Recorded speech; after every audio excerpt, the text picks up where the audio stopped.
Townshend is a 60s rock and roll legend. As leader of The Who, he wrote classics like Pinball Wizard and filled stadiums with sound that could be heard for blocks around. But among people who understand sound as noise and a workplace hazard, Pete is a legend of a different kind.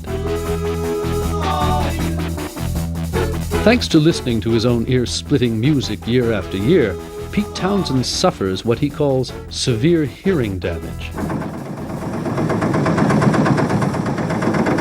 Of course, rock and roll heroes are not the only workers who should protect themselves from excessive noise. A great deal of loud banging and grinding takes place on construction sites, and as a cause of hearing loss, noisy machines in most factories are at least as dangerous as an electric guitar.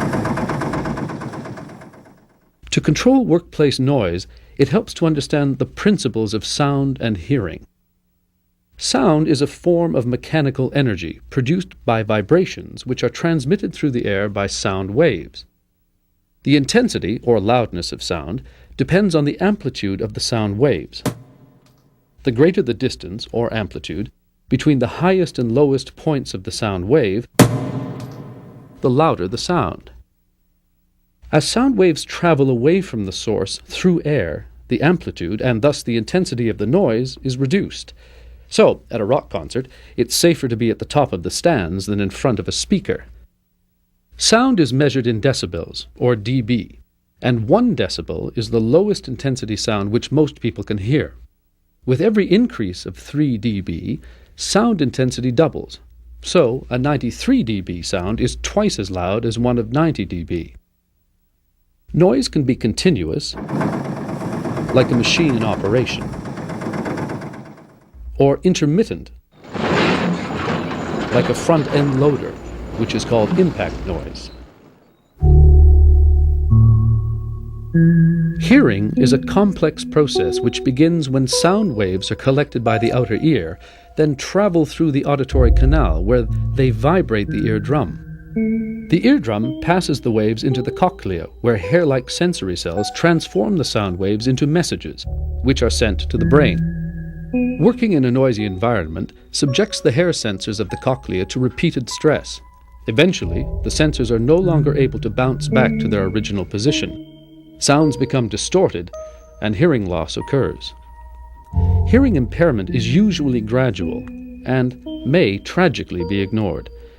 When a worker is exposed to loud, intense noise over a short period, his sensory cells are temporarily damaged. The threshold of his hearing ability shifts higher, so going home at the end of the day, he can't hear the car radio unless he turns up the volume. After a few hours away from the loud noise, the cells will have time to recover. But temporary hearing loss should be regarded as a warning. If action is not taken, the damage will become worse and eventually permanent. Deafness is not the only hearing impairment associated with excessive noise. Pete Townshend suffers from tinnitus, a permanent ringing in the ears. Noisy work environments also cause communications problems. Workers are quickly exhausted by the stress of yelling and misunderstanding. This can lead to vocal cord damage, sleep disorders, impaired alertness, and accidents. In addition, getting stressed out from noise overload can result in muscular tension, high blood pressure, a faster heart rate, and heart disease. Assessment of any hazard is the first step towards control, and the first stage of assessment is identifying noise sources. Then, certified members of the Joint Health and Safety Committee must work to eliminate or control these hazards. A noise hazard assessment will identify the noisiest areas of the plant and determine which machines are producing loud noise. Workers will be asked if they are experiencing communications problems, threshold shift, or ringing in the ears. Measuring devices, operated by trained workers, can establish the specific level and nature of noise hazards. Naturally, the result must be shared with the Joint Committee. Sound level meters measure noise levels in decibels, which are within human hearing range. Meters must be calibrated before and after every use, and care must be taken to avoid blocking the sound or getting distorted readings. Noise dosimeters measure accumulated noise experienced over an extended period, generally a work shift, including rest breaks. By providing an average noise dose reading, a dosimeter addresses the fact that impact noises may be intermittent but very loud. Readings of maximum levels will also be recorded.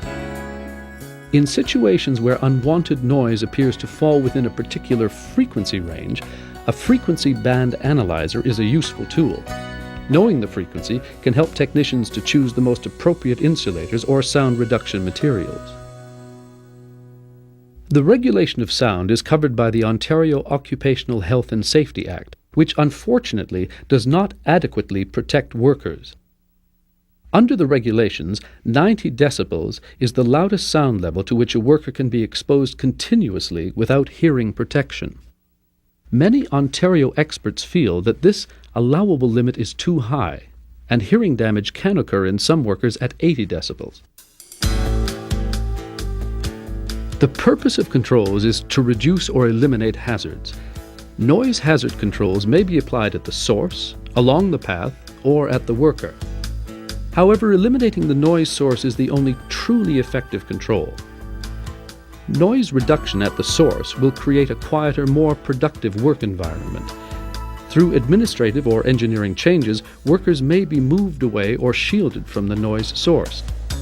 Insulated mountings for machines will reduce the noise level, as will dampening materials such as energy-absorbent plastics.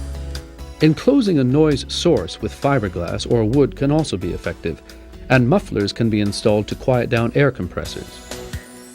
A new or modified machine will generally be quieter, and even older machines will run more quietly if they are lubricated and maintained. There are lots of ways to control noise problems at the source. Perhaps the challenge is to find the will. But if you can't eliminate the noise, maybe you can stop it from reaching the worker. Sound-absorbing materials such as acoustic tiles can soak up sound, and barriers around workstations are both practical and productive.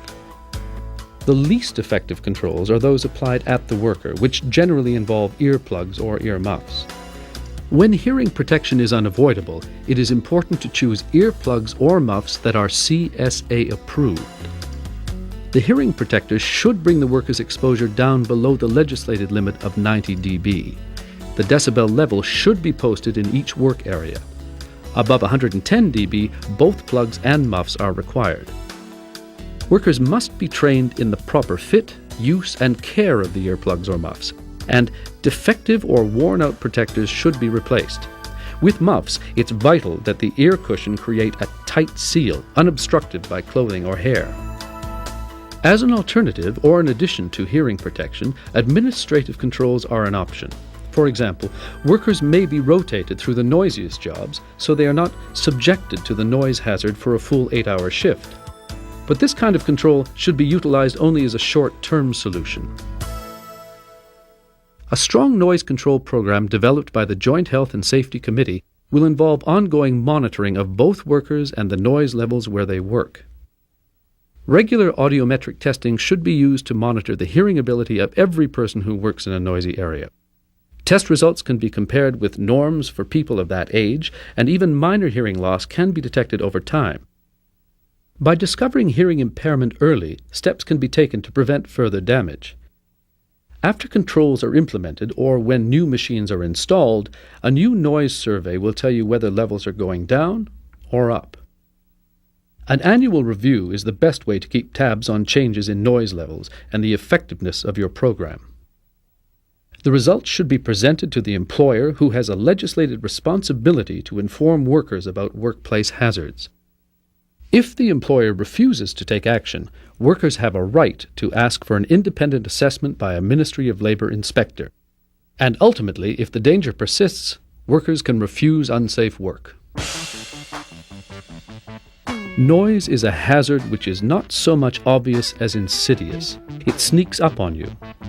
But listen to the words of warning from another rocker, Ted Nugent, who said, "My left ear is there primarily to balance my face, because it doesn't work at all. Now I always wear an earplug in my right ear." Don't let noise overload sneak up on you. Take care of your ears. They're the only ones you've got.